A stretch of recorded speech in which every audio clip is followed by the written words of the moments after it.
सप्तम स्कंद का आरंभ। श्री राम श्री राम श्री राम। छठे स्कंद में पुष्टि अनुग्रह की कथा कही गई है। भगवत अनुग्रह के पश्चात विकार वासना को नष्ट करके अनुग्रह का यदि सदुपयोग किया जाए तभी वह पुष्ट हो पाता है। सेवा स्मरण में तन्मय बनकर ही जीव पुष्ट हो सकता है। ठाकुर जी कई जीवों पर अनुग्रह करते हैं, किंतु उस अनुग्रह के सदुपयोग करने की रीति जीव जानता ही नहीं है। परिणामतः जीव पुष्ट तो बन नहीं पाता, अपितु दुष्ट बन जाता है। अब हम हिरण्यकश्यपु और प्रहलाद की कथा सुने। हिरण्यकश्यपु दैत्य बना और प्रहलाद देव। हिरण्यकश्यपु ने सारी संपत्ति का उपयोग भोग विलास के लिए किया, अतः वह दैत्य बना। प्रहलाद ने समय तथा अपनी शक्ति का उपयोग प्रभु की भक्ति करने में किया, अतः वह देव बन गया। वासना के 3 प्रकार एवं भगवान की समता और जगत की विषमता का समाधान। 7वें स्कंद में वासना के 3 प्रकार बताए गए हैं: असद वासना, सद्वासना एवं मिश्र वासना। इस 7वें स्कंद के आरंभ में परीक्षित राजा ने एक महत्वपूर्ण प्रश्न पूछा है। आप कहते हैं कि ईश्वर सर्वत्र है और वह संभाव से व्यवहार करते हैं। यदि ऐसी ही बात है, जो जगत में यह विषमता क्यों दृष्टिगोचर हो रही है?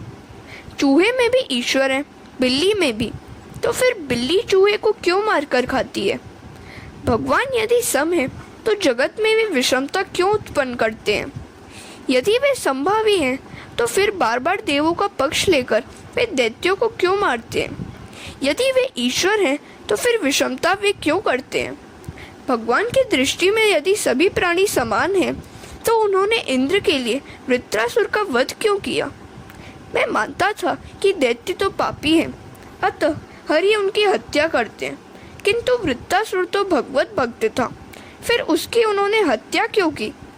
सुखदेव जी कहते हैं, राजन, क्रिया में भले ही कदाचित विषमता हो भी जाए, किंतु भाव में तो नहीं ही होनी चाहिए। समता अद्वैत भाव में होती है, क्रिया में वह संभाव्य नहीं है।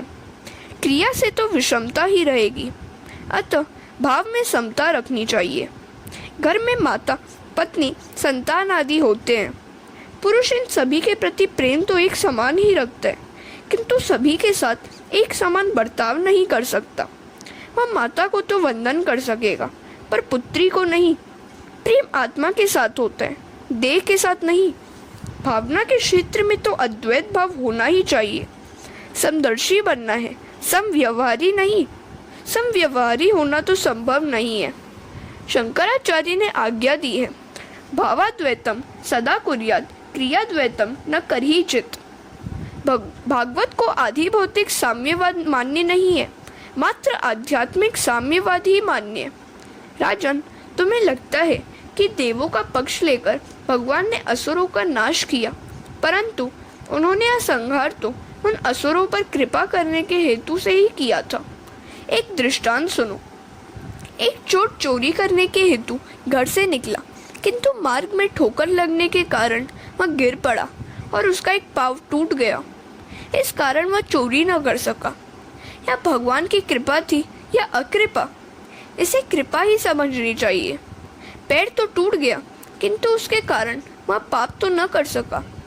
राजन, जैसे तुम होगे, ईश्वर का रूप भी तुम्हें वैसा ही दिखाई देगा। ईश्वर का कोई एक निश्चित स्वरूप नहीं है। जीव जिस भाव से उन्हें देखता है, उसके लिए वे वैसे ही बन जाते हैं। हरे कृष्ण।